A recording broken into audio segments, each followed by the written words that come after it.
అందరికీ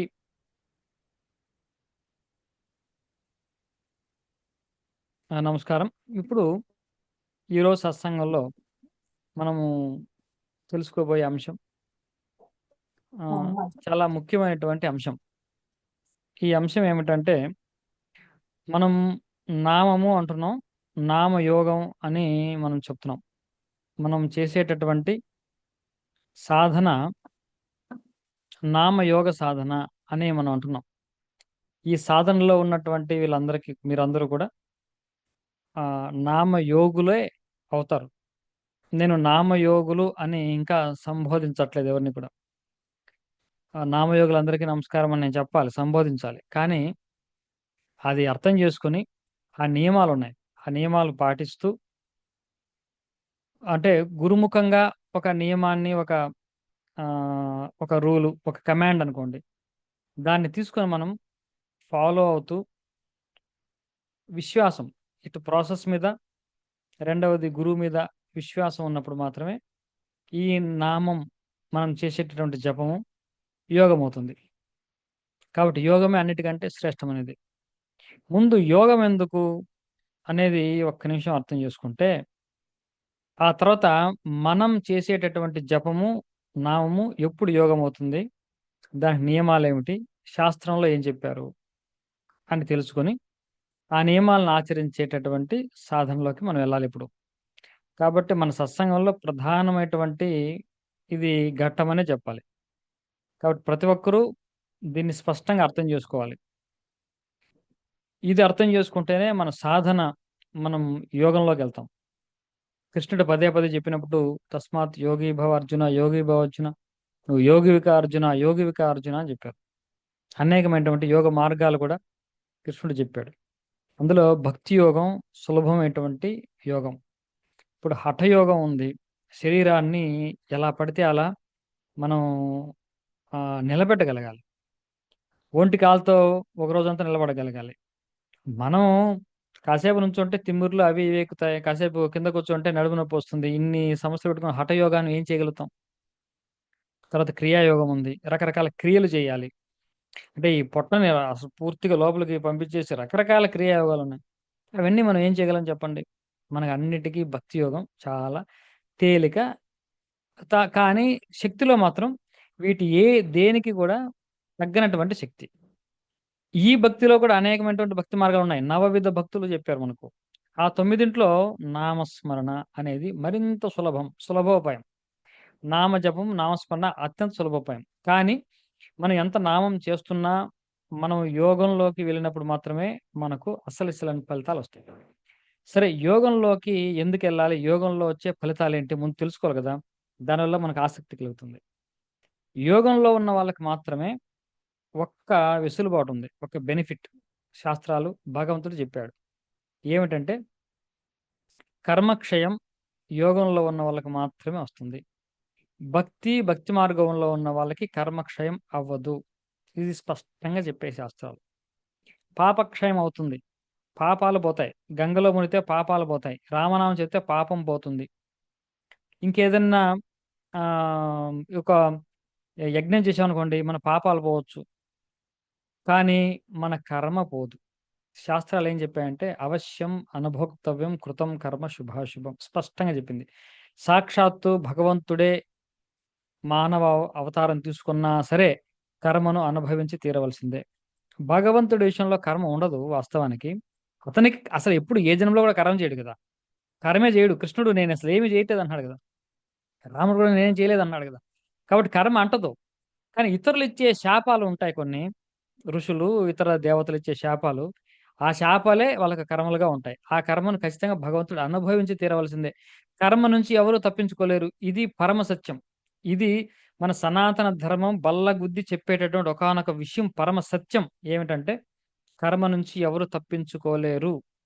స్వామి వివేకానంద ఏం చెప్తాడంటే కర్మ గురించి, అంటే వేల కొలది ఆవులు ఉంటే ఒక చిన్న దూడ తన తల్లిని వెతుక్కుంటూ ఎన్ని ఆవులున్నా సరే అప్పుడప్పుడు దూడ ఆ ఆవులన్నిటిని దాటుకుంటా తన తల్లి ఎక్కడుందో అక్కడ చేరిపోద్ది. అదే విధంగా మనం చేసుకున్నటువంటి శుభాశుభ కర్మలు కూడా మనల్ని చేరుకుంటాయి. మన పక్కనే ఎంతమంది ఉన్నా సరే వాళ్ళని దాటుకొని మనకే వచ్చేస్తాయి. అవన్నీ కూడా అది శుభం గాని, అశుభం కానివ్వండి. కాబట్టి కర్మ చాలా, చాలా, చాలా బలమైనది అని చెప్పాలి. కొంతమంది ఋషులు సైతం ఈ ప్రశ్న వేశారు. అమ్మ కర్మ బలమైనదా? భగవంతుడు బలమైనవాడా? ఎందుకంటే భగవంతుడు కూడా కర్మకు లొంగినట్టే కనబడుతున్నాడిక్కడ. అందుకని సందేహం వచ్చేసింది ఋషులకు సైతం. అంటే భగవంతుడు గొప్ప, కర్మ గొప్పదా అని. కానీ భగవంతుడే గొప్ప. అందులో సందేహం లేదు. కానీ కర్మ ఎంత శక్తివంతమైనదో చూడండి అంటున్నా. కర్మ ఇంత, ఇంత ఎగ్జంప్షను, కన్సెషన్ ఉండదు కర్మలో.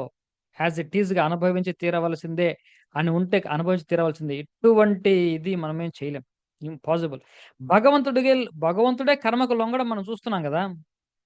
కాబట్టి ఇక్కడ మర్త్యలోకంలో, ఈ భూలోకంలో కర్మే ప్రధానం. దీనికి అందుకే కర్మభూమి అని పేరు. కాబట్టి భగవంతుడు అవతారం తీసుకున్నా సరే కర్మకు లొంగుతాడు. కానీ కర్మ భగవంతుడిని లొంగదీసుకోదు. కానీ ఎందుకంటే ఈ కర్మ సిద్ధాంతాన్ని ప్రతిపాదించిన వాడే భగవంతుడు కాబట్టి, తాను అతిక్రమిస్తే ఇంక దానికి అర్థం లేదు. కాబట్టి దానికి అంతటి స్థాయి ఇచ్చారు. కాబట్టి దీన్ని బట్టి మీకు అర్థమయ్యేదేంటంటే, కర్మ నుండి ఎవరు తప్పించుకోలేరు ఫస్ట్ పాయింట్. మరి చాలామంది కర్మక్షయం అవుతుంది అని అంటున్నారు. ఏమిటది? ఎలా కర్మక్షయం అవుతుంది? కర్మను అనుభవిస్తే తప్ప క్షయం అవ్వదు. కర్మలో 3 అంశాలుంటాయి. బీజాంశ అని ఉంటది. బీజం, మూలం. అది అనుభవిస్తే గాని పోదు. భోగాంశ ఉంది. అది అనుభవించాలి. బీజాంశని జ్ఞానం ద్వారా మనం పోగొట్టుకుంటాం. సంపూర్ణ జ్ఞానం వచ్చినప్పుడు మనకి ఏ కర్మ అంటదు. అది ఆటోమేటిక్‌గా పోతుంది. దాన్ని బీజాంశ అంటారు. కర్మలో భోగాంశ ఉంటుంది. దాన్ని మనము అనుభవిస్తే గాని పోదు. తర్వాత వృద్ధ్యాంశం ఉంటుంది. దాన్ని మనం పెరగకుండా కంట్రోల్ చేసుకోవచ్చు. ఇది కర్మలో 3 అంశాలుంటాయి. సరే సందర్భం మళ్ళీ చూద్దాం. ఇప్పుడు కానీ యోగం ఎందుకు మరి అంటే, కానీ యోగము ద్వారా కర్మక్షయం అవుతుంది అని కూడా మనకు యోగ శాస్త్రంలో చెప్పబడున్నాయి.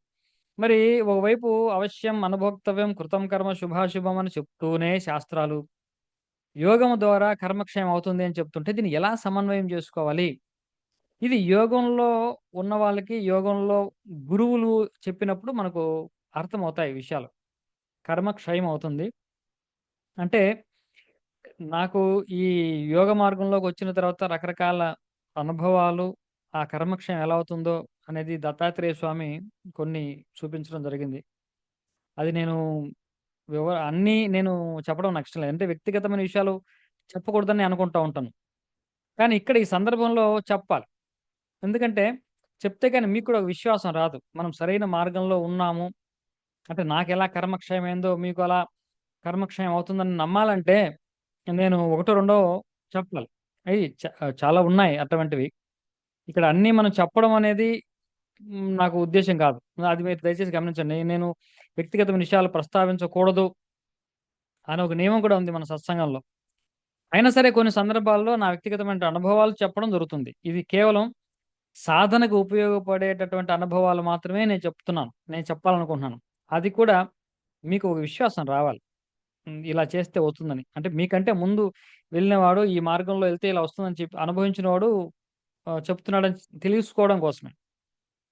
కాబట్టి నాకు ఒకానొక సమయంలో 2021 ఆ సమయంలో చాలా 20 అనుకుంటాను. కోవిడ్ టైంలో చాలా రకరకాల కళలు ఇలన్నీ వచ్చినాయి. చాలా దారుణమైనటువంటి పీడకలన్నీ వచ్చినాయి. పీడకలొస్తే అప్పుడు నేను సరిగ్గా ఈ యోగ మార్గంలోకి అప్పుడే నేను ప్రవేశించినటువంటి కొన్ని నెలలు అయిందప్పుడే. తర్వాత ఏంటి ఇంతలా వచ్చిందంటే, ఒక శ్రీపాద శ్రీవల్లభ చరితామృతం అనే ఒక గ్రంథాన్ని నేను ఏదో ర్యాండమ్‌గా అలా తిరిగేస్తూ ఉంటే, సరిగ్గా ఒక పేజ్ దగ్గర ఆగాను. చదువుతూ ఉంటే, దత్తాత్రేయ స్వామి కర్మను నశింపజేస్తాడు, కర్మక్షయం చేస్తాడు. కానీ, కర్మను ఎలా క్షయం చేస్తాడనేది చాలా విచిత్రంగా ఉంటుంది. మనిషి అన్నవాడు కర్మను ఖచ్చితంగా అనుభవించక తప్పదు. కానీ, ఇక్కడ ఒక పాయింట్ చెప్పాడు. ఆహ్, అంటే మనము జాగ్రత్త అవస్థలోనే కర్మను అనుభవించాల్సిన అవసరం లేదు. స్వప్నావస్థలో కూడా అనుభవించవచ్చు అని ఒక చిన్న మాట చెప్పాడు. సో, ఇప్పుడు నాకు సందేహం వచ్చిందంతే. అంటే ఇప్పుడు నాకు ఆన్సర్ అయితే చెప్పాడు గాని ఆయన, మళ్ళీ నాకు సందేహం. ఇప్పుడు నేను అనుభవించింది స్వప్నంలో కర్మను అనుభవించానా? నాకు మళ్ళీ డౌట్‌లున్నాయి. స్పష్టత లేదు. నాకు పక్కన దగ్గరుండి చెప్పేవాళ్ళెవరు లేరు. ఆయన పుస్తకంలో ఏదో నాకేదో స్ఫురింపజేస్తున్నాడు. మళ్ళీ ఇంకోటి కూడా ఇలాగే వచ్చింది. కోవిడ్ టైంలో ఫీవర్ స్టార్ట్ అయింది నాకు. నైట్ 12 గంటలకి నాకు ఫీవర్ స్టార్ట్ అయింది. ఇంట్లో అందరికి వచ్చిందిలేండి. తగ్గింది. నాకు స్టార్ట్ అయింది. 12 గంటలకు స్టార్ట్ అయింది. అనుకున్నాను ఇంక ఫ్యాన్ ఆపేసి చలి పెడుతుంది. దుప్పటి కప్పుకొని పడుకున్నా. మళ్ళీ వెంటనే ఒక కల. ఆ కలలో చాలా దారుణంగా ఫీవర్ ఉంది. హాస్పిటల్‌కి డాక్టర్ వచ్చాడు. ఏదో చేస్తున్నాడు. ట్రీట్మెంట్ చేస్తున్నాడు. సెలైన్ ఎక్కిస్తున్నాడు. ఏదో చేస్తున్నాడు. తడిగుడ్డు ఏదో ఏదో ట్రీట్మెంట్ ఏదో ఇంట్లో వాళ్ళు ఏదో చేస్తున్నారు. ఏదో చేస్తున్నారు. చాలా సేపుంది ఆ కల. పొద్దున్నే 6 గంటలకు మెలకువొచ్చింది. ఒక్క డిగ్రీ కూడా టెంపరేచర్ లేదు. Absolutely all right. నాకు ఫీవర్ ఏం లేదు. 12 గంటలకు వచ్చినటువంటి ఫీవరు. అది టాబ్లెట్ కూడా ఏసుకోకుండా పూర్తిగా పొద్దున్న 6 గంటలకు నార్మల్‌గానే ఉన్నాను. మామూలుగా ఎలా నిద్ర లేచానో ఆ నిద్ర లేచాను. ఇది ఆల్‌మోస్ట్ 80%, 90% నాకు క్లారిటీ ఇచ్చింది. ఓకే. నేను అనుభవించాల్సినటువంటి ఆ రోగ బాధను స్వప్నంలో అనుభవించాను అంతే. Very simple. ఇంతకంటే స్పష్టత ఇంతకుముందు నాకు కొంచెం కన్‌ఫ్యూజన్ ఉండేది. ఇంతకంటే నాకు క్లారిటీ అక్కర్లేదు. సరే ఇంకెక్కడో చిన్న సందేహం ఉంటే, ఆ చిన్న సందేహాన్ని కూడా ఆయన తీర్చడం జరిగింది. ఆ వివరంలోకి నేను పెద్దగా ఎళ్ళట్ల. అంటే అప్పుడు ఇంకోసారి ఎలా చేసాడంటే, సగం కలొచ్చి సగాన్ని ఆపేసాడు. సగం కల జరిగి సగాన్ని ఆపేసాడు. ఆయనే ఆపేసాడు. నాకు మెలకువొచ్చేసింది. ఆ మరుసటి రోజు నెక్స్ట్ డేనే నేనేదో ట్రావెల్ చేస్తున్నా. కార్‌లో ట్రావెల్ చేస్తున్నాను. అక్కడి నుంచి ఎక్కడ ఆగిందో కల అక్కడి నుంచి రియాలిటీలు స్టార్ట్ అయింది. మొత్తం కంప్లీట్. అంటే నాకేదో చిన్న ప్రాబ్లమే. అది కూడా ఒక సమస్యే. నన్ను కొంతమంది వెంబడించడం ఇదనమాట. కలలో జరిగినటువంటి విషయం నేనేదో ఫ్యామిలీతో కార్‌లో ఏదో ఫంక్షన్‌కెళ్తున్నా. పెళ్లి ఫంక్షన్‌కెళ్తున్నాను. కలలో కూడా అలాగే ఎళ్తున్నాను. కొంతమంది నన్ను వెంబడించి నన్ను చేసుకుంటూ నన్ను ఇబ్బంది పెడుతున్నారు. మెలకువొచ్చింది. రియాలిటీలో కూడా అదే జరిగింది. సో, ఒక 15 కిలోమీటర్స్ నన్ను చేసి నన్ను కొంత ఏదో జరిగింది. తర్వాత అది సెటిల్ అయిందనుకోండి. కొంత రిలాక్స్ అయ్యాను. కాబట్టి సగం అక్కడికొచ్చి సగం రియాలిటీలో ఎక్స్‌పీరియన్స్ చేశానన్ని. కాబట్టి ఇంకా అది అల్టిమేట్. నేను తర్వాత ఇది 100% మన కర్మానుభవమే జరుగుతుంది. అది స్వప్నంలో రాకపోతే పూర్తిగా నేను ఈ సెటిల్‌మెంట్ అన్నీ కూడా కల్లో అయిపోయింది. మళ్ళీ నన్ను తీసుకెళ్ళి ఒక పెద్ద రౌడీ దగ్గర తీసుకొని కూర్చోబెట్టి నా కార్ కీస్ తీసుకెళ్ళి ఆయనకిచ్చేసి, నాకు డే అంతా ఆయన దగ్గరే ఉన్నాను. ఇది కల్లో. డే అంతా ఆయన దగ్గరే ఉన్నాను. సెటిల్‌మెంట్ నాది చెయ్యట్లేదు. నేనేం తప్పు చేయలేదు యాక్చువల్‌గా. నేను తప్పు చేయలా. కానీ నేను ఆ బాధను అనుభవిస్తున్నాననమాట. ఇవన్నీ అయిపోయింది. జస్ట్ ఒక చిన్న శాంపుల్ ఒక 10% కట్ చేసి అది రియాలిటీలో చూపిచ్చాడు. సో, దట్ ఈస్ అప్పుడు నాకు క్లారిటీ వచ్చింది. కాబట్టి కర్మక్షయం అంటే ఇది. ఇలా ఉంటుంది కర్మక్షయం అని. దాని గురించి ఇంక వివరం అక్కర్లేదు గానీ, మీరు తెలుసుకోవాల్సిందేంటంటే, మనం మనం నామయోగంలోకెళ్ళినప్పుడు మనకు కర్మక్షయం అవుతుంది. నేను ప్రతి ఒక్కరికి చెప్పగలను. అంత భరోసా నేను ఇవ్వగలనంటే ప్రతిరోజు ఇలాగే అవుతుంది. ప్రతి కర్మ ఇలాగే అవుతుంది. ప్రతిరోజు కలే వస్తుందని నేను చెప్పలేను.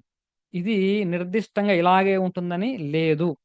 ఒక్కొక్కరికి ఒక్కోలా అవ్వచ్చు. కానీ ప్రతి ఒక్కరికి స్టార్టింగ్ డేస్‌లో మన యోగ మార్గంలోకి ప్రవేశించిన డేస్‌లో అంటే వారం, నెల రోజుల లోపు నిదర్శనం అయితే జరుగుతుంది. ఇండికేషన్ అయితే 100% ఉంటుందని నాకు తెలుసు. ఇండికేషన్ గ్యారంటీ ఉంటుంది. మీకు ఏదో ఒక రకంగా ఆ కర్మక్షయం అవ్వడాన్ని మీరు చూస్తారు. ఆ తర్వాత మీకు తెలీదు. కర్మ పోతూ ఉంటది. అది స్వప్నంలో పోతుందా? ఇంకోలా పోతుందా? దీనికి రకరకాలున్నాయి. కానీ కర్మక్షయం అవ్వాల్సిందే. ఏదో చిన్న సూది గుచ్చుకొని ఇంకోలా పోతుందా? మనకేం చెప్పలేం. నాకొకసారి ఎలా అయిందంటే, నేను బయటికెళ్ళొచ్చాను. ఎళ్ళొచ్చిన తర్వాత ఇలా కాళ్ళ మీద ఇలా కాలేసుకొని కూర్చున్నా. చూస్తే మా ఆవిడ చూసింది కాళ్ళ మీద 2 ఘాట్లున్నాయి. 2 ఘాట్లు పడ్డాయి కాళ్ళకి కింద. నేను గమనించలేదు. ఏదో దోమ కుట్టిందేమో అనుకుంటున్నా. చూస్తే 2 ఘాట్లున్నాయి. రక్తం వస్తుంది. కరెక్ట్‌గా ఇట్లా 2 ఘాట్లు. ఒక సెంటీమీటరు డిస్టెన్స్. నాకు కొంచెం కంగారేసింది. ఇది ఏంటి 2 ఘాట్లేంటి అని. ఏదో డాక్టర్‌కి ఫోన్ చేశాను. నా కండిషన్ నార్మల్‌గానే ఉంది. ఇబ్బందేమీ లేదు. సరే డాక్టర్ ఒక 12 గంటలకు మీరేం భోంచేయకండి. అసలేమి తినకండి. మంచినీళ్ళు కూడా తాగకండి. నైట్ 12:00 వరకు అలా ఉండండి. నాకు అప్డేట్ చేయండి. మీకేం కండిషన్ బానే ఉందన్నారు కాబట్టి మీరలా ఉండండి. నాకు ఎమర్జెన్సీ అయితే 12 గంటలకన్నా నాకు ఫోన్ చేయండి. డెఫినైట్‌లీ ఐ విల్ అటెండ్ అని డాక్టర్ చెప్పాడు. ఇబ్బంది లేదు. 12:00 వరకు అలా కూర్చొని ఏమి తినకుండా అలా ఉన్నాను. ఏమి లేదు అంతే. నథింగ్. అంటే ఇలా మనకు తెలియకుండా కూడా పోయుండొచ్చు గది. యాక్చువల్‌గా ఇప్పుడు నేను గుర్తించాను, నేను చూసాను కాబట్టి నేనిది మీకు చెప్పగలుగుతున్నా గానీ, చూడకుండా కూడా పోయుండొచ్చు. నా పాయింట్ అంటే ఇక్కడ మనం ప్రతిదీ కూడా కల్లోనే మనం ఎక్స్‌పీరియన్స్ చేయాలి. కల్లో వస్తేనే మన కర్మ క్షయమైనట్టు అని అనుకోకండి అంటున్నా. అందుకని ఈ ఎగ్జాంపుల్ చెప్తున్నా. మనకు తెలియకనే పోయేవి పోతూ ఉంటాయి. యోగ మార్గంలో ఉండడమే మనం చేయాల్సింది. అవి పోయేవి పోతూ ఉంటాయి. కానీ ఫస్ట్ ఇండికేషన్ మాత్రం 100% వస్తుంది. ఏదో ఒక ఇండికేషన్ వస్తది. నీకు తెలియకనే నువ్వు అంత అనుభవించకనే ఏదో కొద్ది అనుభవంతోనో ఒక పెద్ద కర్మ తొలగిపోవడం అనేది జరుగుతుంది. తర్వాత పోయేవి పోతూ ఉంటాయి. ఇది మాత్రం ప్రాసెస్‌ని నమ్మాలి మనం. ఇక్కడ యోగము అనేది ఎప్పుడు అవుతుంది అంటే యోగంకొచ్చేసరికి ఎవరు ప్రధానం అంటే భక్తిలో భగవంతుడు ప్రధానం. యోగములో గురువు ప్రధానం. గురువే ప్రధానం. భగవంతుడి కంటే గొప్పవాడు ఎవడన్నా ఉన్నాడంటే గురువే. ఆ గురువు ఈ మామూలు మనిషిగా కూడా ఉండొచ్చు. ఆ మామూలు మనిషే ఉండొచ్చు. అంత జ్ఞానం కూడా లేకపోయి ఉండొచ్చు. కానీ ఆ గురువు భగవంతుడి కంటే గొప్పోడైపోతాడు. యోగంలో కేవలం యోగంలో మాత్రమే ఇది సాధ్యం. అంటే ఉదాహరణకి అర్థం కావడానికి చెప్తాను. ఒకాయన పెద్దగా చదువుకోలేదు, పాండిత్యం లేదు, శాస్త్ర జ్ఞానం ఏమీ లేదు. ఏదో నామం మీద పట్టుంది. లేకుంటే ఒక విశ్వాసం ఉంది. నామం మీద రాముడి మీద, రాముడి నామం మీద విశ్వాసం. అటువంటి వ్యక్తిని మీరు గురువుగా భావించి ఆయన ఏం చెప్తే అది తూచా తప్పకుండా తీసుకున్నారనుకోండి. ఉదాహరణకి చెప్తున్నా. ఆయన "అమ్మ నువ్వు పొద్దున్నే 6 గంటల నుంచి 6:15 వరకు ఖచ్చితంగా రామనామం చెయ్యి. జపం చెయ్యి. ఇంకేం అక్కర్లేదు" అని చెప్పాడనుకోండి. మీరు ఏమైనా పర్లేదు. ఆ రోజు ఆ పూట తిండి తినకపోయినా పర్లా. తెల్లవారి 6-6:30 వరకు రామనామం అనే దాన్ని విడవకుండా జీవితకాలం పట్టుకున్నారనుకోండి. ఇది యోగం అయిపోద్ది. అంటే ఆయన చెప్పిన అతనికి మీరు మామూలుగా 6-6:15 చేస్తే ఉపయోగం లేదు. ఆయన చెప్పాడు, మీరు చేశారు అయిపోయింది యోగం అయిపోద్ది. వాల్మీకి మహర్షి, వాల్మీకి మహర్షి ఎలా యోగి అయ్యాడు? ఆయన మర అనే అక్షరాన్ని తీసుకున్నాడు. రామ అనేది తారక మంత్రమే. మర అనేది కాదుగా. కానీ గురువు ఏమిచ్చాడు? మర అనిచ్చాడు. తరించిపోయాడుగా. గురువుకు ఉన్నటువంటి ప్రివిలేజ్ అది. గురువు ఏమి చెప్తే అదంతే. గుడ్డిగా కూడా, బ్లైండ్‌గా కూడా గురువు చెప్పినటువంటి దానికేం శాస్త్రీయత ఏం అక్కర్లా. ఏండి పొద్దున్నే 6-6 వరకు ఏమన్నా దివ్యమైనటువంటి కాలమా అండి? ఈ క్వెషన్స్, లాజిక్స్ ఏం అక్కర్లా. 12-12:30 వరకు రామనామం చెప్పి పడుకో నువ్వు అన్నాడనుకో, అది చేయడమే అంతే. దానికి సంబంధం ఏంటసల అంటే ఇంగ ఏమి లేదు.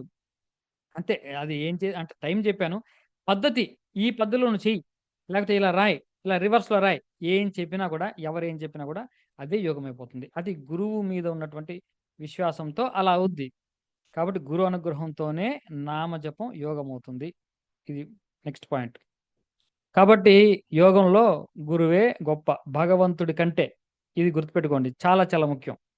కాబట్టి భక్తి విషయంలో భగవంతుడు గొప్పే కావచ్చు. యోగంలో గురువే గొప్ప. కాబట్టి ఈ గురువు అనేది ఒక వ్యక్తి కాదు గుర్తుపెట్టుకోవాలి. ఒక వ్యక్తి గురించి కాదు. ఈ గురువు అంటే గురుమండలం. దీని మొత్తానికి అధినాయకుడు, అధిపతి ఎవరంటే దత్తాత్రేయ స్వామి. ఆది గురువు దత్తాత్రేయ స్వామి. అంటే నారాయణుడి యొక్క గురు స్వరూపము దత్తాత్రేయుడు. భగవత్ స్వరూపం నారాయణుడు. కాబట్టి శివుడి యొక్క భగవత్ స్వరూపం శివుడు మహాదేవుడైతే, శివుడి యొక్క గురు స్వరూపం దక్షిణామూర్తి. కాబట్టి ఇద్దరికీ కూడా గురు స్వరూపం, భగవత్ స్వరూపం 2 ఉన్నాయి. కానీ మనకు ఏ ఏ స్వరూపంతో నువ్వు ఆరాధిస్తున్నావు అనే దాన్ని బట్టి మనకు ఫలితం ఉంటది. దత్తాత్రేయుడుగా నారాయణుడిని ఆరాధన చేస్తే ఆ ఫలితం వేరు. సంపూర్ణ జ్ఞానం వచ్చేస్తుంది. మోక్షం వచ్చేస్తుంది. దత్తాత్రేయుడు వచ్చాడంటే మోక్షం పక్కా. అందులో డౌటే లేదు. ఎందుకంటే అది బేసిక్‌గా గురుస్వరూపం. నువ్వు నారాయణ్‌ని, వెంకటేశ్వర స్వామిని పట్టుకుంటే మోక్షం రావచ్చు, రాకపోవచ్చు. భక్తిలో ఉంటావు. గ్యారంటీ ఏమి లేదు. దత్తాత్రేయుడు వచ్చాడు అంటే ఇచ్చినట్టే దానర్థం. దక్షిణామూర్తి, దత్తాత్రేయ స్వరూపాలు మన జీవితంలోకి వచ్చాయి అంటే ఇంక మోక్షం పక్కా. మేబీ 1 ఆర్ 2 లైఫ్స్ ఏమన్నా ఎనక్కి ఆహ్, పొడిగించొచ్చు గానీ, ఇంక మార్గంలోకి ఎంటర్ అయిపోయినట్టే దానర్థం. కాబట్టి ఇప్పుడు మనం చెప్పదలుచుకుంది ఏంటంటే, యోగము వల్ల మాత్రమే కర్మక్షయం అవుతుంది. ఈ కర్మక్షయం అనే పదాన్ని చాలామంది రకరకాల సందర్భాల్లో వాడుతూ ఉంటారు గానీ, నిజానికి మామూలు పూజలకి, మామూలు స్తోత్రాలకి కర్మక్షయం అవ్వదు. అది అయ్యేది పాపక్షయం. పాపం వేరు, కర్మ వేరు. సరే. దీంతో మనం అర్థం చేసుకున్నాం కదా! కర్మక్షయం కోసం మనం యోగ మార్గంలోకి రావాలి. ఇప్పుడు ఈ యోగం అనేది ఏమిటి? నామం యోగం కావాలంటే ఏం చేయాలి? దీనికి ఒక మహానుభావుడు ఈ యోగ మార్గాన్ని అందించాడు. అది కూడా ఎప్పటినుంచో ఉన్నదే. ఆయన మళ్ళీ మనకు పునరుద్ధరించాడు అని చెప్తారు. ఆయన 57వ కంచి కామకోటి పీఠాధిపతి అయినటువంటి బోధేంద్ర సరస్వతి స్వామి. ఈయనే మనందరికీ కూడా పరమ గురువు. అది దానర్థం. నేను కూడా నామజపం చేసేటప్పుడు గురువు శ్లోకం తర్వాత భగవన్నామ సిద్ధాంత నిర్ధారణ ధురంధరం అపార కరుణా సింధుం బోధేంద్రం గురుమాశ్రయే. ఇది ఆయన యొక్క ధ్యాన శ్లోకం. ఇది చెప్పిన తర్వాతే నేను రామనామం చేస్తాను. కాబట్టి బోధేంద్ర సరస్వతి స్వామి మనందరికీ గురువు. ఈయన 57వ కంచి కామకోటి పీఠాధిపతి. ఈయనే క్లుప్తమైనటువంటి ఈ నామ మార్గాన్ని మనకందరికీ అందించాడు. కాబట్టి ఈయన అపర శంకరాచార్యులు. ఆయన ఎవరినైనా మనం శంకరులనే అంటాం కదా! ఈయన శంకరాచార్యులు. కాబట్టి ఆయన ఇప్పుడు కూడా తంజావూరులో బోధేంద్ర సరస్వతి స్వామి యొక్క సమాధి నుంచి రామనామం వినపడుతూ ఉంటుంది. ఇది ఎవరైనా సరే యోగులే కాదు. మీరెళ్లి అక్కడ చెవి పెట్టినా కూడా రామనామం మీకు వినిపిస్తుంది. ప్రతి ఒక్కరికి వినిపిస్తుంది. కాబట్టి ఆ సమాధి నుంచి రామనామం ఇప్పటికీ వినిపిస్తూ ఉంటది. కొంతమంది యోగులకైతే అక్కడ 4, 5 కిలోమీటర్ల వరకు రామనామం వినిపిస్తూ ఉంటదంట. అది అంటే యోగపరంగా వాళ్ళు వినగలుగుతున్నారు. మామూలు ఈ మాంస చెవులతోటి ఆ సమాధి దగ్గర అందరూ వినొచ్చు. అది ఆయన చేసినటువంటి రామనామ సాధన. అంటే ఆయన గురించి కూడా ఒక 4 మాటలు చెప్పుకోవాలి. నేను ఇంకొక విషయం చెప్తున్నాను. హ్మ్. ఆయన గురించి కూడా చెప్పినటువంటి వీడియో ఒకటి మీకు ఫార్వర్డ్ చేయడం జరిగింది. దయచేసి ఆ వీడియోస్ మీరు వినండి. నేను మీకు ఫార్వర్డ్ చేసే వీడియోస్ అన్నీ కూడా సత్సంగంకి సంబంధించినటువంటి వీడియోసే. కొన్ని వీడియోస్ నేను చేశాను. ఇప్పుడు వీడియోస్ చేసి పెట్టాను. కొన్నైతే ఇంతకుముందు సత్సంగంలో చెప్పినేటివి మళ్ళీ పెట్టాను. ఎందుకంటే ఈ సత్సంగంలో అవన్నీ మళ్ళీ చెప్పాలంటే చాలా టైం పడుతుంది. మనం 3 నెలలు కాలం బేసిక్ కోర్స్‌లో అనుకున్నాం కాబట్టి మనకు టైం సరిపోదు. అందుకని మీరు ఆ రికార్డెడ్ వీడియోసో లేకుంటే ఇంకోటి యూట్యూబ్ వీడియోసో మీరు వింటే కొంత సబ్జెక్ట్ మీకు అర్థమవుతుంది. అందుకనే నేను ఆ వీడియోస్ అన్నీ మీకు పెడుతున్నాను. అది కూడా వినండి. సరే ఇది టూకీగా నేను చెప్తాను. బోధేంద్ర సరస్వతి స్వామి గురించి. ఆ తర్వాత ఈయన చెప్పిందే ఈ 10 నియమాలు ఉన్నాయి. ఈ 10 నియమాలు ఈయన చెప్పారు. ఆ 10 నియమాలు అర్థం చేసుకొని దాన్ని పాటిస్తూ విష్ణునామం గాని, శివనామం గాని మనం తీసుకొని జపం చేస్తూ ఉంటే అది గురు అనుగ్రహం వల్ల మళ్ళీ అండర్‌లైన్ గురు అనుగ్రహం వల్ల అది యోగమవుతుంది అని ఆయన చెప్పాడు. ఈయన గురించి కొంత విషయం చెప్పాలి. ఈయన కంచిలో ఉన్నారు. ఈయన కంచి కామకోటి పీఠాధిపతి వాళ్ళ గురువుగారు ఉన్నటువంటి ఆయనకి చిన్నప్పుడే ఆళ్ళ తల్లిదండ్రులు అతనికి దత్తత ఇచ్చేశారు. వీళ్ళ గురువుగారు కాశీలో ఉన్నారప్పుడు. కాశీలో ఉంటే ఇతనికి కబురు పెట్టాడు. బోధేంద్ర సరస్వతి స్వామికి. అంతకుముందు ఆయన పేరు వేరు. సన్యాసి ఇచ్చిన తర్వాత ఈ పేరు మార్చాడు. సరే వారణాసికి రమ్మని చెప్పారు. ఇతని యొక్క ఫ్రెండ్ పురుషోత్తముడు అనేటటువంటి ఒక మిత్రుడు. ఇద్దరు కలిసి జ్ఞానసాగర జ్ఞానసాగర. ఇతని పేరు పురుషోత్తం. ఈ జ్ఞానసాగర ఇతను కలిసి కాశీ పట్టణానికెళ్లారు. వెళ్తూ ఏమైందంటే ఈళ్ళ ఫ్రెండు జ్వరం చేసి చనిపోవడం జరిగింది. చనిపోతూ అతనికి కూడా ఈ యోగ సాధన చేసిన వాడే కాబట్టి, నాకు సమయం దగ్గర పడింది. నేను వెళ్ళిపోతాను. నేను వెళ్ళిపోతే నువ్వేం చేస్తావు అని అడుగుతాడు వాళ్ళ ఫ్రెండ్. నేను కూడా నీతో పాటు ఈ శరీరాన్ని విడిచిపెట్టి నీతో పాటే నేను వచ్చేస్తాను అని కూడా చెప్తాడాయన. అదే విధంగా ఆయన చెప్పినట్టే ఒక 3 రోజుల తర్వాత జ్వరం చేసి ఆయన కాలం చేస్తాడు. అతని ఆ కార్యక్రమాలన్నీ కూడా చేసేసి, సరే ముందు గురువుగారిని దర్శించుకొని, ఆ తర్వాత మనం కూడా శరీరాన్ని విడిచిపెట్టేద్దాం. మన మిత్రుడికిచ్చినటువంటి మాట ప్రకారం అని చెప్పేసి కాశీపట్టణం చేరుకుంటారు. చేరుకున్న తర్వాత ఈయన బోధేంద్ర సరస్వతి స్వామి అంటే పేరు అప్పటికి పెట్ల. నేను వాడుతున్నా. ఆయన్ని గురువుగారిని కలిసారు. గురువుగారి ఆశీర్వాదం తీసుకున్నారు. ఈ జరిగిందంతా చెప్పాడాయన. జరిగిందంతా చెప్తే, "నాయనా నువ్వు తొందరపడకు. నువ్వు చనిపోవాల్సిన అవసరం లేదు. నీకు మరో జన్మ నేనే ఇస్తున్నాను." అని చెప్పి సన్యాస దీక్ష ఇచ్చి అతనికి బోధేంద్ర సరస్వతి స్వామి అని పేరు పెట్టారు. కాబట్టి నువ్వు పూర్వాశ్రమంలో ఉన్నటువంటి వ్యక్తి కాలం చేసినట్టే లెక్క. దాని గురించి వదిలేసేయి నువ్వు. కాబట్టి నీకు మరో జన్మ నేనే ప్రసాదించాను అని చెప్పి బోధేంద్ర సరస్వతి స్వామిగా నామకరణం చేశారు. అప్పుడు వాళ్ళ గురువుగారు నీవు నామం యొక్క గొప్పతనాన్ని, నామ వైభవాన్ని నువ్వు ప్రపంచానికి చెప్పాలి. ఇదే నీకు నేను చెప్తున్నటువంటి ఒక సందేశం. లేకుంటే ఒక ఆజ్ఞ అని వాళ్ళ గురువుగారు ఆదేశిస్తారు. నువ్వు దానికోసమే వచ్చావు. నీ పర్పస్సే అది. కాబట్టి నామాన్ని ప్రత్యేకించి రామనామమే. ఈ రామనామం గురించి నువ్వు అందరికీ చెప్పాలి. దానికి శక్తి ఏమిటో నువ్వు అందరికి నిరూపించాలి. అందరిని రామనామం వైపుకి నువ్వు తీసుకెళ్ళాలి. ఇది నీకు అప్పజెప్తున్నటువంటి అద్భుతమైనటువంటి ఒక బృహత్ కార్యం అని గురువుగారు చెప్పి బోధేంద్ర సరస్వతి స్వామికి ఆజ్ఞాపించారు. ఆయన నువ్వు వెళ్తూ పూరీ క్షేత్రం గుండా ఎళ్ళు. పూరీ క్షేత్రంలో అక్కడ ఒక మహా భక్తుడు, మహాయోగి ఒకాయన ఉన్నాడు. ఆయన నామకౌముది అనేటటువంటి గ్రంథాన్ని రచించాడు. ఆ గ్రంథాన్ని నువ్వు అధ్యయనం చేసి వెళ్ళు, నీకు ఉపయోగపడుతుంది అని చెప్పాడు. లక్ష్మీధర కవి పండితులు ఆయన పేరు. ఆ లక్ష్మీధర కవి రాసినటువంటి నామకౌముది అనే గ్రంథాన్ని పూర్తిగా అధ్యయనం చెయ్యి. నీకు ఉపయోగపడుతుందని చెప్పి పంపించేసాడు. సరే ఈయన బోధేంద్ర సరస్వతి స్వామి నేరుగా తిరుగు ప్రయాణం వస్తూ, వస్తూ పూరీ క్షేత్రంలో ఒక చోట కూర్చున్నాడు. లక్ష్మీధర కవి పండితులు వాళ్ళ ఇల్లెక్కడో ఏంటో తెలీదు ఇతనికి. అడగాలనుకుంటున్నాడు. కూర్చొని అక్కడ సాయంత్రం అయింది. కొంత ఒక అరుగు మీద పడుకున్నాడు. పడుకుంటే అక్కడొక సంఘటన జరిగింది. ఏంటంటే, అక్కడ ఒక బ్రాహ్మణుడు వచ్చి విశ్రాంతి తీసుకుంటున్నాడు. రెస్ట్. అలా ఉండగా ఒక ముస్లిం స్త్రీ, లేడీ బుర్కా వేసుకొని పరిగెట్టుకుంటూ వచ్చి ఆ బ్రాహ్మణుడి యొక్క పాదాల మీద పడి నమస్కారం చేసింది. "అమ్మా! ఎవరమ్మా నువ్వు? ఏం కావాలి?" అని అడిగాడు. "స్వామి నేను నీ భార్యని" అని ఆవిడ చెప్పింది. "అమ్మా! నువ్వు దూరంగా ఉండు. నువ్వు ముస్లిం స్త్రీవి. నేను బ్రాహ్మణుడను. నాకు నువ్వు భార్యవేమిటి? నీకు నాకు సంబంధం లేదు. దయచేసి నువ్వు పొరపడుతున్నావు. నీ భర్త ఎవరో అక్కడికి వెళ్ళమ్మా" అంటాడు. "నన్ను మన్నించండి. నేను పూర్తిగా మీ భార్యనే. నాకు ఈ వేషం వేసుకున్నాను. జరిగిందేంటంటే కొన్ని సంవత్సరాల కిందట ముస్లింలు దాడి చేసి ఆ భార్యని అపహరించుకొని పోయారు. ఇది ఇది గమనించండి. ఇప్పుడున్నటువంటి పరిస్థితుల్లో కూడా ఇది చాలా చాలా అవసరం. వాళ్ళు ఎటువంటి అయితే మతం మారాలి. లేకపోతే లొంగదీసుకోవాలి. ఇది వాళ్ళు సహజంగా వచ్చినప్పటి నుంచి వాళ్ళ చరిత్రంతా అదే చెప్తుంది. దాడి చేశారు. మగవాళ్ళని చంపేయడం, ఆడవాళ్ళని తీసుకెళ్ళిపోవడం. ఇది వాళ్ళు చేస్తున్నటువంటి పని. అదే విధంగా అప్పుడు దాడి చేసి వీళ్ళని ప్రతిఘటించే శక్తి లేదు బ్రాహ్మణులు గదా! ఆ భార్యని అపహరించుకొని పోయారు.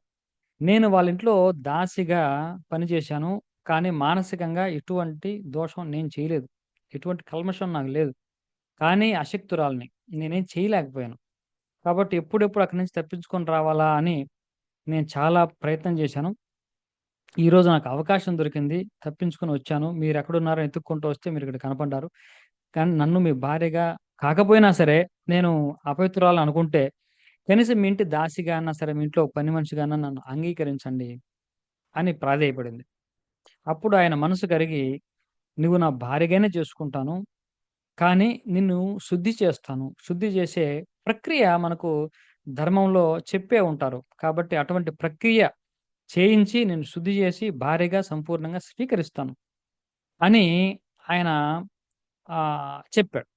చెప్పిన తర్వాత మరి ఇటువంటి ప్రక్రియ ఎవరికి తెలిసుంటుంది? అటువంటి వాళ్ళెవరున్నారిక్కడ? అని వాళ్ళు అడిగారు. ఎవరినో అక్కడ ఉన్నటువంటి బ్రాహ్మణుల్ని. అడిగితే ఏవండీ లక్ష్మీధర కవి పండితులు అని ఒకాయనున్నాడు. ఆయన గొప్ప జ్ఞాని, ఒక యోగి. ఆయన్నడిగితే దీనికి పరిష్కారం చెప్తారు అని వాళ్ళు చెప్పారు. మరి ఆయన ఇల్లెక్కడ అని అడిగితే, మీరు ఉన్నటువంటి ఆ ఇల్లే వాళ్ళదే. కాబట్టి మీరు వాళ్ళ ఇంటికెళ్ళి అడగండి లోపలికెళ్ళి. ఈ సంభాషణ అంతా కూడా బోధేంద్ర సరస్వతి స్వాములు వింటూనే ఉన్నారు. పక్కనే ఉన్నారు. సరే ఈ భార్యాభర్త ఇద్దరు లోపలికొచ్చారు. లోపలికొస్తే ఆ యొక్క లక్ష్మీధర కవి పండితులు ఆ ఇంట్లో లేరు. బయటికెళ్లారాయన. వాళ్ళ అబ్బాయి ఉన్నాడు. "స్వామి ఇది మా పరిస్థితి. మా భార్య ఈ విధంగా ముస్లిముల చేత అపహరింపబడి నానా కష్టాలు అనుభవించి మళ్ళీ నా దగ్గరకొచ్చింది. కానీ ఇవి నేను శుద్ధి చేసుకొని నేను మళ్ళీ స్వీకరిస్తాను. ఏమిటి దీనికి పరిష్కారం? ఎలా చేయాలి?" అని అడిగాడు. అప్పుడు మా నాన్నగారు ఒక పెద్ద గ్రంథం రాశారండి. ఇది నామకౌముది. ఇప్పుడు ఈయన కూడా ఉన్నాడు. బోధిని సరస్వతి స్వామి కూడా పక్కనే ఉన్నారు. చూస్తున్నా అంతా కూడా. ఈ నామకౌముది గ్రంథాన్ని అధ్యయనం చేయడానికే ఆయనొచ్చాడు. ఈ నామకౌముది అనే గ్రంథంలో ఏముందో చెప్పి ఉంటాడు మా నాన్నగారు అని చెప్పేసి మొత్తాన్ని తిరిగేసాడు. తిరిగేసిన తర్వాత పరిష్కార మార్గం దొరికిందండి. మా నాన్నగారు ఏం చెప్పారు, ఇది కేవలం మీరు 3 సార్లు శ్రీరామ, శ్రీరామ, శ్రీరామ అంటే ఆవిడ చేసినటువంటి పాపం పోతుందండి. మీరు హాయిగా మీరు ఆవిడని స్వీకరించొచ్చు అని చెప్తారు. అప్పుడు వాళ్ళ అమ్మగారు వంటింటి నుంచి బయటకొస్తూ, "నాన్న ఎంత తప్పు మాట మాటావు నువ్వు. నాన్నగారు అది చెప్పారా? చాలా తప్పు చెప్తున్నావు. గ్రంథం ఒకసారి చూడు. నాన్నగారు అది చెప్పలేదు. శ్రీరామ, శ్రీరామ, శ్రీరామ అని 3 సార్లు కాదు. కేవలం ఒక్కసారి శ్రీరామ అంటే పాపం పోతుంది. ఇది నాన్నగారు చెప్పారు. మీరు 3 సార్లు చెప్తున్నావు నువ్వు. తప్పు" అని చెప్తుంది ఆవిడ. సరే ఈలో సంభాషణ జరుగుతూ ఉండగానే రాత్రంతా ఈ డిస్కషన్ జరుగుతూ ఉండగానే మళ్ళీ ఆయన లక్ష్మీధర కవి పండితులు వస్తారు. వచ్చిన తర్వాత అది నిజమే, వాస్తవమే. కాబట్టి రామ, రామ అన్న 2 అక్షరాలు ఒక్కసారి చెప్తే మన పాపం మొత్తం పోతుంది. అందులో సందేహం లేదని ఆయన చెప్పాడు. కానీ దీన్ని నిరూపణ చేయాలి. ఎలా నిరూపణ చేయాలి? అది ప్రూవ్ అవ్వాలి కదా! అని చెప్పేసి ఆయన ఆ ఊర్లో ఉన్న ఆళ్ళందరికీ కూడా ఒక చాటింపు వేయిస్తాడు. రేపు ఈ యొక్క కోనేటిలో వీళ్ళు స్నానం చేసి, ఆ యొక్క ప్రక్షాళన కార్యక్రమం మేము చేయబోతున్నాం. ఆ కార్యక్రమానికి అందరూ కూడా రావచ్చు అని పూరీ క్షేత్రంలో ఉన్న వాళ్ళందరికీ కూడా చాటింపు వేయిస్తారు. బోధేంద్ర సరస్వతి స్వామి వారు అక్కడే ఉన్నారు. ఆ రాత్రంతా ఆయన పడుకోకుండా ఆ నామకౌముది గ్రంథాన్ని పూర్తిగా అధ్యయనం చేస్తున్నారాయన. సరే తెల్లవారింది. ఆ కోనేటిలోకెళ్లారు. కోనేటిలోకెళ్తే ఆవిడ కోనేటిలోకెళ్ళింది. ఆయన చెప్పినట్టు ఒకేసారి "అమ్మా శ్రీరామ అంటూ నువ్వు మునిగి లెయ్యి తల్లి" అని ఆవిడకి చెప్పారాయన. ఆవిడ శ్రీరామ అంటూ మునిగింది. లేచేటప్పటికి పట్టు చీర కట్టుకొని, నుదుట సింధూరం పెట్టుకొని, ఆవిడ అపహరించడానికి సమయంలో ఏటటువంటి ఆహార్యం, ఎటువంటి రూపం ఉందో, ఎటువంటి వస్త్రాలున్నాయో, అటువంటి వస్త్రాలతోనే కోనేటి నుంచి పైకి లేచింది. ఈ దృశ్యాన్ని అందరూ చూశారు. ఇది కొన్ని వేల సంవత్సరాల క్రిందటేం గాదు. కొన్ని వందల సంవత్సరాల కిందట పూరిలో జరిగినటువంటి యథార్థ సంఘటన. ఇది యథార్థ సంఘటన. ఇది రికార్డ్‌లో ఉంది. ఇది ఒకే ఒకసారి రామ అన్నంత మాత్రం చేత కోనేటిలో మునిగిన స్త్రీ లేచేటప్పటికి సింధూరము మన ఒక సనాతన ధర్మంలో ఉన్నటువంటి ఒక స్త్రీ ఏ విధంగా ఉండాలనో సిసలైనటువంటి హైందవ స్త్రీ ఏ విధంగా ఉంటుందో ఆ విధమైనటువంటి రూపంతో ఆవిడ పైకి లేచింది. ఈ దృశ్యాన్ని అందరూ చూశారు. ఇక్కడి నుంచి రామ అనేటటువంటి 2 అక్షరాలు చేసినటువంటి ఆ అద్భుతం అందరికి ఆ పూరి క్షేత్రం అంతా వ్యాపించింది. తర్వాత బోధేంద్ర సరస్వతి స్వామి కూడా పక్కనే ఉన్నారు గదా! ఈయన కూడా దగ్గరుండి చూశారు. ఆ తర్వాత ఆయనతో కూడా చర్చ చేసి లక్ష్మీధర పండితులు ఇక నామం ఎంత గొప్పది అని తెలుసుకొని, ఈ నామాన్ని మా గురువుగారు చెప్పారండి మిమ్మల్ని కలవమని. ఈ గ్రంథాన్ని నెక్స్ట్ అధ్యయనం చేయాలంటే ఆ గ్రంథాన్ని ఆయనకే ఇచ్చేసి మీరే ఉంచండి. మీరే రామనామాన్ని బాగా ప్రచారం చేయండి. అందరికి చేరాలి అని చెప్పి ఆయన ఆశీర్వదించి ఆయన పంపించాడు. ఆ తర్వాత బోధీంద్ర సరస్వతి స్వామివారు కాంచీపురం వచ్చిన తర్వాత, ఇంకా ఆయన జీవితంలో అనేకమైనటువంటి ఎన్నో మూగవాళ్ళకు హ్మ్, మాటలు తెప్పించడం కావచ్చు, చనిపోయిన వాళ్ళు బతికించడం కావచ్చు, ఎన్నో పుస్తకాల్లో చాలా ఉన్నాయి. సరే అయన్నీ కూడా ఎప్పుడన్నా మనం అవకాశం ఉన్నప్పుడు మనం చెప్పుకుందాం. ఆయన రాసినటువంటి పుస్తకాలు 5, 6 ఉన్నాయి. భగవన్నామ నామామృత రసాయనం, భగవన్నామామృత రసోదయం ఇలాంటి భగవన్నామంతోనే వస్తాయి ఆ పుస్తకాలన్నీ కూడా. నాకు కూడా ఆ పుస్తకాలు ఒకటే ఒకటి దొరికింది. అన్నీ తమిళ్‌లో ఉన్నాయి. ఒకటే ఒకటి ఇంగ్లీష్‌లో ఉన్న పుస్తకం దొరికింది నాకు. 'భగవన్నామామృత రసాయనం' అనేటటువంటి పుస్తకం నాకు ఒకటి దొరికింది. ఆ ఒకటే ఆధారంగానే ఇప్పుడు మీకు ఇవన్నీ చెప్తున్నాను. మిగతాన్ని తమిళ్‌లో ఉండడం వల్ల నాకేం అర్థం కావడం లేదు. ఇంగ్లీష్‌లో లేదు, తెలుగులో లేదు. సరే ఈయన కాబట్టి 'రామ' అని 2 అక్షరాలు చూసారా ఇది ప్రత్యక్ష నిదర్శనం. సరే మన విషయంలో కూడా అలా అవుతుందంటే అవ్వకపోవచ్చు. అంటే అటువంటి మహానుభావులు, అటువంటి ఉపాసన పరులు, అటువంటి యోగులు ఉన్నటువంటి సందర్భంలో అది ఆ విధంగా శక్తిని చూపించి ఉండొచ్చు గానీ, మనలాంటి వాళ్ళు చేసినా అవుతుంది. కానీ, బాహ్యంలో అటువంటి మార్పులు రాకపోవచ్చు. కారణ శరీరం ఉంది కదా మనకు. సూక్ష్మ శరీరం ఉంది కదా! ఆ శరీరంలో ఉన్నటువంటి పాపాలు ఆటోమేటిక్‌గా పోతాయి. అక్కడ మార్పొస్తుంది. మనం దాన్ని చూడలేం. కాబట్టి రామనామం ఒకసారి రామ అన్నా సంపూర్ణంగా పాపాలు పోతాయి. అందులో డౌట్ ఏమీ లేదు. కానీ మనకు కనపడకపోవచ్చు. సరే ఈయన వచ్చిన తర్వాత ఈయన భగవన్నామామృత రసాయనం అనేటటువంటి ఒక పుస్తకం, గ్రంథం రాసి ఆ గ్రంథంలో 10 నియమాలు చెప్పాడు. ఈ 10 నియమాలు పాటిస్తూ ఎవరైతే నామజపాన్ని కొనసాగిస్తారో వాళ్ళకు యోగం సిద్ధిస్తుంది అని ఆయన చెప్పారు. కాబట్టి భగవన్నామామృత రసాయనంలో చెప్పినటువంటి విషయం ఏంటంటే, ఒకసారి ఆయన్ని కూడా మనం స్మరించుకుందాం. భగవన్నామ సిద్ధాంత నిర్ధారణ ధురంధరం. ఆయన చూడు భగవన్నామ సిద్ధాంత నిర్ధారణ ధురంధరుడు ఆయన. ఆయనకొచ్చినటువంటి శ్లోకం చూడండి. భగవన్నామ సిద్ధాంతాన్ని భగవన్నామ సిద్ధాంతం నిర్ధారించడంలో ఆయన ధురంధరుడు. ఈ నామం ఇలా పనిచేస్తుంది. ఇంత శక్తివంతమైనది అని చెప్పడం ఎవరు చెప్పగలరు అంటే ఆయన చెప్పగలరు. అటువంటి ధురంధరుడాయన. కాబట్టి భగవన్నామ సిద్ధాంత నిర్ధారణ ధురంధరం అపార కరుణా సింధుం. అపారమైనటువంటి కరుణా సింధు. ఆయన కారుణ్యం ఎటువంటిదంటే ఒక సముద్రం లాంటిది. అపార కరుణా సింధుం బోధేంద్రం గురుమాశ్రయ. అటువంటి బోధేంద్ర సరస్వతి స్వామి ఆ గురువు నేను ఆశ్రయిస్తున్నాను అని ఆయన ధ్యాన శ్లోకం. ఇప్పుడు ఈరోజు ఆయన గురించే మనం చెప్పుకుంటున్నాం. సరే ఇప్పుడు మనం 10 నియమాలు మనం చెప్పలేం గానీ, ఒక 2, 3 వారాలు కూడా పట్టొచ్చు ఈ 10 నియమాలు పూర్తవ్వడానికి. అప్పటికి గాని మీకు స్పష్టత రాదు. కాబట్టే ఇక నుంచి ప్రతి ఆహ్, హ్మ్, సత్సంగం గూడా మీరు వినాలి. వింటేనే ఆ నియమాలేంటో మనకు అర్థమవుతాయి. అంటే ఓ శ్లోక రూపంలో చెప్పాడాయన. ఆ 10 నియమాలేంటంటే, సన్నిందాసతి నామ వైభవకత శ్రీశేషయోర్భేదదీః ఆహ్, రైట్ ది శ్లోక. ఓకే. అంటే ఎవరో పెడదాం అదేం ఇబ్బంది లేదు. బాగా సన్నిందాసతి నామ వైభవగత శ్రీశేషయోర్భిః నామ్యర్థవాద బ్రహ్మ నామాస్థితి నిషేధ వృత్తి విహిత త్యాగో చ అశ్రద్ధ శృతి శాస్త్ర దైశిక గిరౌ ధర్మాంతరే సామ్యం నామ్ని హరస్య చ హరేహ నామాపరాధశ. దీని అర్థం ఇది. తెలుగులో చెప్తాను. ఇబ్బంది ఏమీ లేదు. ఇది నామ అపరాధాలని 10 ఉన్నాయి. నామం చేసేవాడు చెయ్యకూడని పనులు. ఇవి ఏం చేయాలో కాదు యాక్చువల్ నియమాలని చెప్పాను కదా! ఈ నియమాలేంటంటే నిషిద్ధాలు. చెయ్యకూడనివి. అవే నియమం. అవి చేయకూడదు. ఈ 10 మనం చేయకూడదు. ఈ 10 చెయ్యకుండా హరినామం గాని, హరనామం గాని, గురువు చెప్పిన విధంగా మీరు స్మరించినట్టయితే అది యోగమవుతుంది. ఇదే ఆయన చెప్పాడు. మొత్తం ఆయన యొక్క బోధిన సరస్వతి స్వామి యొక్క ఆయన జీవితం యొక్క సారాంశం ఏంటంటే ఇదే. ఇదే ఆయన బోధ. సరే ఆ 10 ఏమిటంటే సన్నింద. సత్పురుషులను నింద చేయరాదు. కాబట్టి సత్సంగంలో ఉన్నోళ్ళు బాగా గుర్తుపెట్టుకోండి. మన నామం యోగం అవ్వాలంటే సత్పురుషులను నింద చేయరాదు. మొదటిది. ఇది కావాలంటే మీ దగ్గర నోట్స్ పెట్టుకున్నారో లేదో నాకు తెలీదు. ఈ 10 నియమాలు రాసుకోవాలి. రాస్తున్నాను. నేను రాస్తున్నా సార్. హ్మ్. సత్పురుషులను నింద చేయరాదు. అంటే ఒక్కొక్క నియమం మీకు దృఢపడ్డానికి కొంచెం వివరంగా చెప్పడం జరుగుతుంది. లేదు మేము అంత వివరంగా లేదు. మీరు మేము ఫాలో అయిపోతాం. ఎందుకంటే మాకంత శ్రద్ధ ఉంది.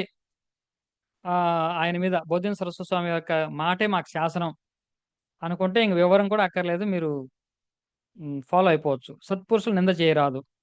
ప్రతిది కూడా డౌటు మనకు రావాలి. నింద చేయకుండా ఉండాలంటే ఇప్పుడు మనల్ని ఆ సాయిబాబా అలాగండి, ఈ బాబా ఇలాగండి, దొంగ బాబా అండి. సీ నిజంగా దొంగ బాబా అయ్యుండొచ్చు. అది తప్పులేదు.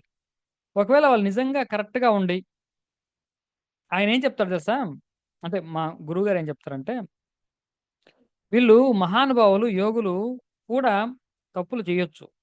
వాళ్ళకేం దానికి అతీతులేం కాదు. జీవితంలో డబ్బు, ధనము, ఈ బంగారం, పదవి, అధికారం వీటి వల్ల ఎంతటి వాడన్నా తప్పు కూడా చేయొచ్చు. కానీ ఈ ఇటువంటి స్థితిలో ఉన్న వాళ్ళు ఎప్పటికైనా రియలైజ్ అయిపోతారు. చనిపోయే ముందు వాళ్ళు దాన్నన్నిటిని క్లీన్ చేసుకొని ఇక్కడే వదిలేసి మోక్షానికెళ్ళిపోతారాళ్ళు. అప్పుడేమవుతుందంటే వాళ్ళని ఎవరైతే నింద చేస్తారో వాళ్ళకి వీళ్ళు చేసినటువంటి దోషాలన్నీ షేర్ చేస్తారు. ఎవరైతే వాళ్ళని స్తోత్రం చేస్తారో వాళ్ళకి వీళ్ళు చేసినటువంటి పుణ్యం అంతా షేర్ చేస్తారు. ఎందుకంటే వాళ్ళు పుణ్యము తీసుకోరు, పాపం తీసుకోరు. మీరు పుణ్యము, పాపం 2 విడిచిపెడితేనే కదా మోక్షం వస్తది. కాబట్టి మీరు ఈరోజు ఆ స్వామీజీ ఇలా చేశాడు, ఇంకోడు ఇలా చేశాడు అని కామెంట్ చేయొచ్చు. అది నిజమే కూడా కావచ్చు. తీరా రేపు వాళ్ళు అయన్నీ నాకు నేను చేసినటువంటి పుణ్యము అక్కర్లేదు, నేను చేసినటువంటి పాపం అక్కర్లేదు అని ఒకసారి జ్ఞానాన్ని పొంది వాళ్ళన్నీ ఇక్కడ వదిలేసి ఎళ్ళిపోతే, మనం నింద చేసినందుకు, వాళ్ళని విమర్శించినందుకు, వాళ్ళు చేసిన పాపాన్ని మనం షేర్ చేసుకోవాలి. మనకెందుకు మనదే బోలెడుంది. మనది మోయలేనంత మనకే ఉంది. వేరే వాళ్ళని నింద చేయడం దేనికి? వాళ్ళు చేసిన పాపం మన నెత్తినేసుకోవడం దేనికి? ఇది తెలివైనోళ్ళు చేసే పని కాదు. అంటే మహానుభావుల విషయంలో పక్కన పెడితే మామూలు సామాన్య విషయం కూడా అంతే. వేరే వాళ్ళని నింద చేస్తూ ఉంటే, వాళ్ళు చేసినటువంటి పాపాన్ని మనం పంచుకోవాలి. ఇది అనవసరం. కాబట్టి సత్పురుషులను నిందించరాదు మొదటిది. సన్నింద. అసతి నామ వైభవకత అంటే అసత్పురుషుల వద్ద నామ వైభవం చెప్పకూడదు. అంటే ఇప్పుడు మనం ఇప్పుడు ఈరోజు క్లాస్‌లో ఇన్నారు. ఏవండీ నామ యోగము దీనివల్ల కర్మక్షయం అవుతుంది. ఇది ఇంత గొప్పది. బోధిసత్వ స్వామి ఇలా చెప్పారు. రామాయణం ఇట్లా జరిగిందంట అని ఎవడికైతే భక్తి ఉండదో, ఎవడికైతే భగవంతుడి మీద గౌరవం ఉండదో, ఎవడికైతే నామం మీద శ్రద్ధ ఉండదో అటువంటి వాడికి చెప్పకూడదు మనం. ఇది బాగా గుర్తుపెట్టుకోండి. అందుకే నేను చెప్పాను. మన సత్సంగంలో మనం చేసేటటువంటి సాధనలు బయట వాళ్ళకి చెప్పం. అసలు మీరు ఏం జపం చేస్తారు అంటే కూడా చెప్పొద్దని చెప్తా నేను. మరి ఏం చెప్పాలంటే రామనామం చెప్పండి. రామనామాన్ని ఎన్ని రకాలుగా జపం చేయాలో ఎన్ని సాంప్రదాయాలు చాలా ఉన్నాయి. ఏ సాంప్రదాయం? మనం చెప్పుకున్నాం. శ్రీరామ రామ రామ అనేది మన సాంప్రదాయం. శివుడిచ్చినటువంటి సాంప్రదాయం. ఇది వాళ్ళకి చెప్పక్కర్లే. చెప్పకూడదు మీరు. శ్రీరామ జై రామ జై జయ రామ ఇంకో సాంప్రదాయం. రామ రామ రామ ఇదొక సాంప్రదాయం. ఓం రామాయ నమః, రామాయ నమః ఇంకో సాంప్రదాయం. ఇలా చాలా రామనామాలు అనేకం. కాబట్టి ఏ సాంప్రదాయంలో మనం జపం రామనామం చేస్తామని చెప్తాం. అంతేగాని ఏ పద్ధతిలో మనం జపం చేస్తాం మనం చెప్పకూడదు. కాబట్టి అసత్పురుషులెవడో మనకు తెలీదు కాబట్టి ఎవరికీ చెప్పొద్దసల. మన సత్సంగంలో చేసేటటువంటివి మనం చెప్పొద్దు. అందుకే మనం ఆ నియమం పెట్టాం. ఎవరు చెప్పకూడదు. ధ్యానంలో కూడా మనం చెప్పుకున్నాం కదా! రామనామం ద్వారా ధ్యానం చేస్తామని. ఆ ధ్యాన పద్ధతి కూడా మనం చెప్పకూడదు. ఎవరికీ చెప్పాల్సిన అవసరం లేదు. మీరు ఆసక్తి ఉంటే సత్సంగంలోకి రండి. అక్కడ మీకు నేర్పిస్తారు. అంతేగాని మేమేం చేస్తున్నాం అనేది చెప్పకూడదు. కాబట్టి అసత్పురుషుల వద్ద నామ వైభవాన్ని ఎప్పుడు చెప్పొద్దు. నామం చాలా గొప్పదండి అని మనలాంటి నామయోగులతో చెప్పుకోవాలి తప్పిస్తే, భక్తి లేని వాడికి, భగవంతుని నమ్మని వాడికి చెప్పకూడదు మనం. ఇది చాలా ముఖ్యం. ఇది రెండో నియమం. నామ్యర్థవాద భ్రమః. అర్థవాద భ్రమ ఉండకూడదు. అర్థవాదము అనే ఒక సబ్జెక్ట్ ఉంది. ఒక కాన్సెప్ట్. అర్థవాద భ్రమ. అంటే అర్థవాదం అంటే ఏమిటంటే, ఇప్పుడు ఈ ఒక్కటి చేశారనుకోండి, ఈ శ్లోకాన్ని ఒక్కసారి పఠిస్తే మీకు 7 తరాల వరకు ఐశ్వర్యానికి లోటుండదు. ఒకసారి చెప్తే చాలు అని అంటారు గదా! అది అర్థవాదం. అంటే దాని అర్థం ఏంటంటే, దానికి గొప్పతనాన్ని, దానికి గ్రేట్‌నెస్‌ని చెప్పడానికి అలా కంపేర్ చేసి చెప్తారు. దానికి అర్థవాదం అని పేరు సంస్కృతంలో. కానీ నామం విషయంలో అర్థవాద భ్రమకు గురవ్వకూడదు. ఇప్పుడు నామం ఒకసారి రామ అంటే పాపాలన్నీ పోతాయని చెప్తున్నాం గదా! అబ్బే! పాపాలు పోతాయండి, పోవండి. కానీ మన చేత అలా చేయించడానికి అలా అంటారండి అని అనుకోవద్దు. నిజంగానే పోతుంది. పోతుందని నిరూపణ అయింది కూడా గదా! మనం చూసాం. ఇప్పుడు ఇందాక చెప్పాను గదా! కాబట్టి రామ అని ఒకసారంటే పాపాలు పోతాయండి. మరి మా జీవితంలో పోవట్లేదంటే మీరు సరిగ్గా చేయట్లేదు అని దానర్థం. ఆ ప్రాసెస్‌లోకి రావట్లేదు అని దానర్థం. వస్తే అందరికీ పోతాయి. ఎందుకు పోవు? లేకపోతే మీకు కూడా పోయినాయేమో మీకు తెలియట్లేదు.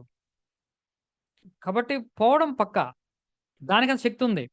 ఈ ఒకసారి టాబ్లెట్ యేసుకుంటే జ్వరం తగ్గిపోద్దంటే అది తగ్గిపోతుంది. అందులో డౌటే లేదు. నీకు తగ్గట్లేదంటే నువ్వు ఇంకోసారి యేసుకో, ఇంకోసారి యేసుకో, ఇంకోసారి యేసుకో. నీ జ్వరం తీవ్రత అంత ఎక్కువుందని దానర్థం. కానీ అది తగ్గిస్తది. కాబట్టి అర్ధవాద భ్రమకు లోనవ్వకూడదు. అర్ధవాదం అంటే దాని యొక్క గొప్పతనాన్ని ఎక్కువ చేసి చెప్పడం అర్ధవాదం. నామం విషయంలో అర్ధవాద భ్రమకు గురి కాకూడదు. అది సత్యం అని దానర్థం. నామం యొక్క శక్తి సత్యం. నామ్యర్థవాద భ్రమః. శ్రీశ ఏష యోర్భేదధీః. ఇది చాలా చాలా ముఖ్యం. శ్రీశ అంటే విష్ణువు. ఈశ అంటే శివుడు. శివుడికి, విష్ణువుకి భేదం చూడకూడదు. ఇది చాలా చాలా ముఖ్యమైనది. లాస్ట్‌లో కూడా వస్తది ఈ మాట. కాబట్టి నామయోగంలో ఉన్నవారు శివ, కేశవ భేదాన్ని చూడరాదు. ఇంక అమ్మవారు కూడా అంతే. అమ్మవారు కూడా అదే పక్కన తీసుకోండి. ఏమైందిప్పుడు? శివ, కేశవ, శక్తి భేదం ఎప్పుడు మనం చూడకూడదు. శివుడెక్కువండి, విష్ణువు తక్కువండి. లేదు విష్ణువు ఎక్కువండి, శివుడు తక్కువండి. వీళ్ళిద్దరికంటే అమ్మవారు గొప్పండి, వీళ్ళిద్దరు తక్కువండి. ఇయన్నీ కూడా మనకు నామయోగంలో ఉండదు, ఉండకూడదు. ఉన్నా కూడా దాన్ని ఎలా తొలగించుకోవాలో అవి తర్వాత ఎవరికైనా ఉంటే వాళ్ళకు మాత్రం చెప్పడం జరుగుతుంది గానీ, సహజంగా ఉండకపోతే సంతోషం. కాబట్టి శ్రీశేషయోర్భేదధీః.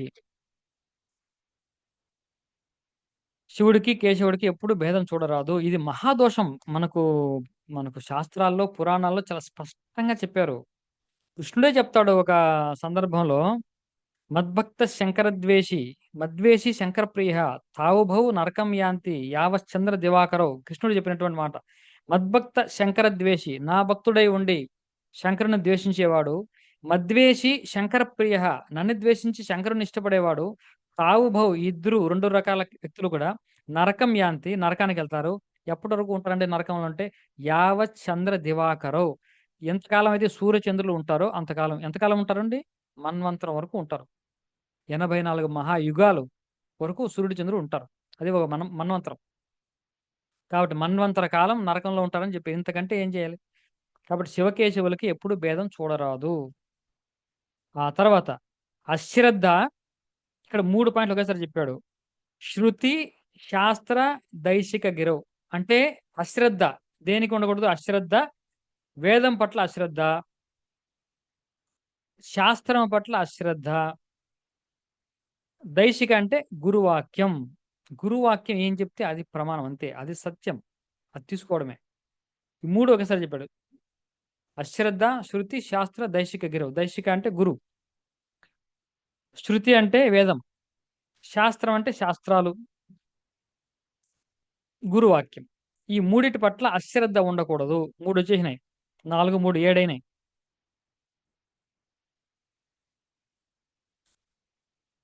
తర్వాత 8వది విహిత త్యాగోచ. అంటే నేను తెలుగులో చెప్పేస్తానండి. మనకి ఏదైతే ధర్మం ఉందో, మనకు విధించినటువంటి ధర్మం, స్వధర్మం అంటారు కదా, అది ఖచ్చితంగా చేయాలి. విహిత కర్మలు అంటారు. విహిత కర్మలు ఖచ్చితంగా చేయాలి. నిషిద్ధ కర్మలు ఖచ్చితంగా చేయకూడదు. మనకి ఏదైతే ధర్మం ఉందో దాన్ని ఖచ్చితంగా చేయాలి. ఆ బ్రాకెట్‌లో రాసుకోండి. పంచయజ్ఞాలే మనకు ధర్మము. ప్రతి మనిషి చేయవలసింది ఏమిటి? మన శాస్త్రాలు ఏం చెప్పాయంటే పంచయజ్ఞాలు చేయాలని చెప్పాయి. ఆ పంచయజ్ఞాలు చేయాలి. అదే ధర్మం మనకు. పంచయజ్ఞాలు చేయడం. నిషిద్ధ వృత్తి, మనకేదైతే నిషిద్ధం అని చెప్పారో అది చేయకుండా ఉండడం. ఈ నిషిద్ధం అంటే ఇది ఇది అని చెప్పలేం. ఎందుకంటే వర్ణాల బట్టి నిషిద్ధం మారుతుంది. మాంసాహారం అనుకోండి, బ్రాహ్మణుడికి నిషిద్ధం. వేరే వాళ్ళు తినొచ్చు. కానీ మాంసాహారం మీద కూడా ఒక చిన్న వీడియో చేస్తాను చూడండి. మాంసాహారం కూడా చాలా సెన్సిటివ్ టాపిక్కు. ఆ తర్వాత చూద్దాం. అంటే ఏదైతే నిషేధించారో అది ఎప్పుడు మనము దాని జోలికి వెళ్ళకూడదు. ఇప్పుడు 8, 9 అయింది. 10వది ఆఖరిది.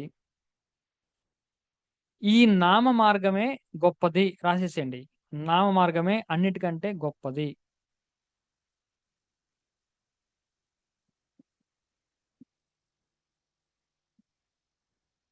దీనికి మించిన మార్గం ఇంకోటి ఉందని అనుకోరాదు. అంటే మళ్ళీ అలాగని వేరే మార్గాలున్నాయి గదా!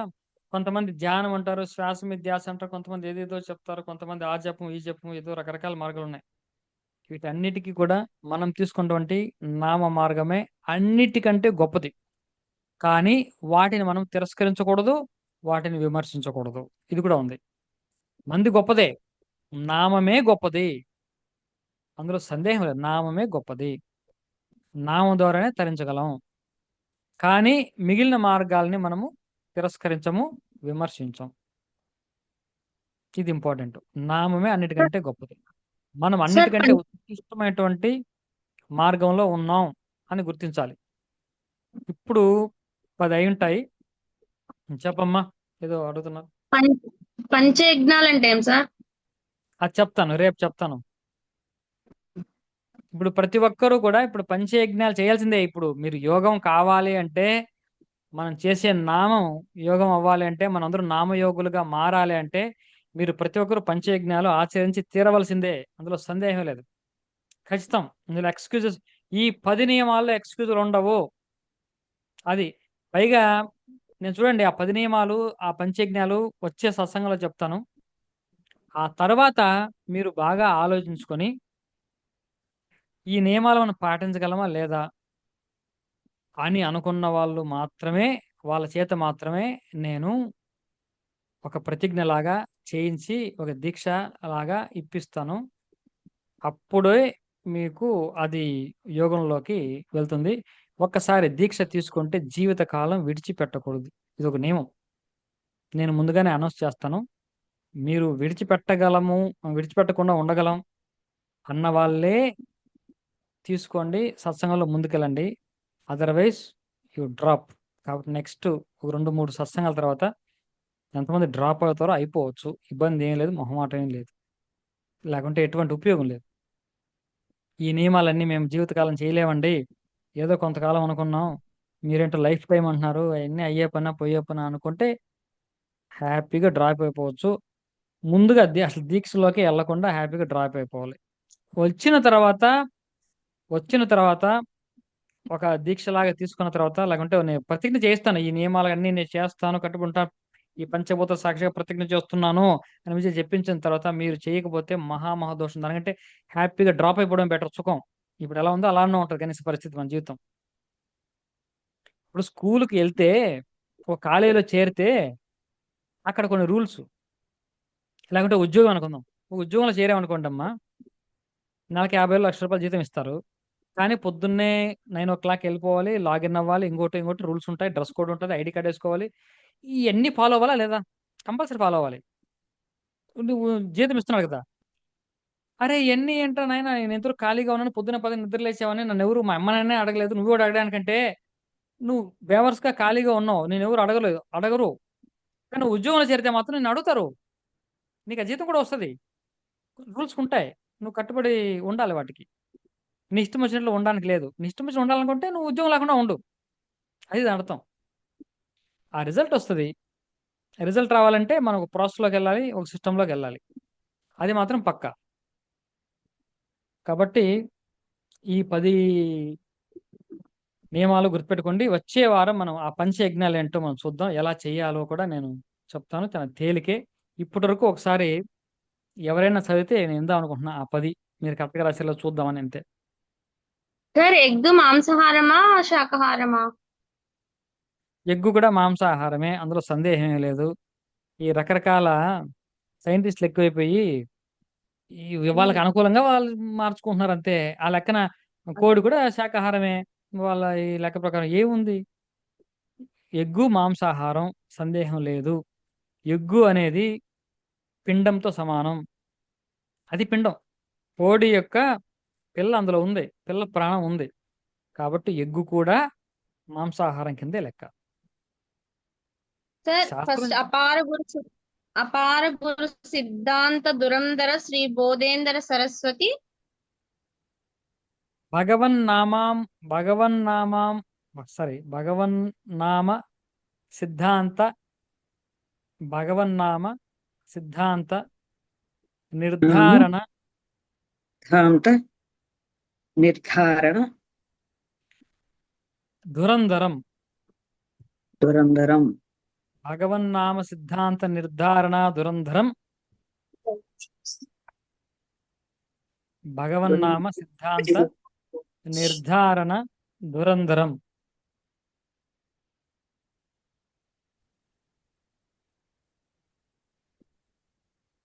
అపార కరుణా సింధుం. అపార కరుణా సింధుం. సింధుం.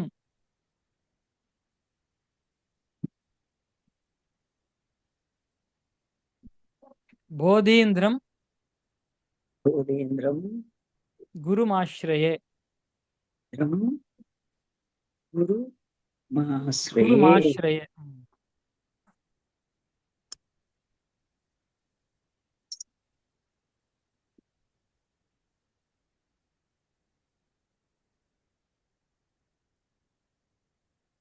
ఒకసారి అది 10 ఎవరైనా చదువుతారండి? నేను చదవనండి. చదవండి. అది సన్నింద, సత్పురుషులు నింద చేయకూడదు. ఉమ్. నామం మీద భక్తి శ్రద్ధ లేని వాడికి చెప్పకూడదు అని చెప్పారు. ఇది కూడా మన భగవద్గీతలో లాస్ట్ దాంట్లో శ్రీకృష్ణుడు చెప్తాడు కదా సార్, నరసింహుడితో, నాయన ఈ ఎవరికి నీకంతా అర్థమైందా అని అడిగిన తర్వాత, నువ్వు ఎవరికి దీని మీద ఇంట్రెస్ట్ లేని వాళ్ళ దగ్గర నువ్వు ఎప్పుడు ఈ టాపిక్ తీసుకురాకని భగవద్గీతలో కూడా ఇదే ఉంది కదా సార్.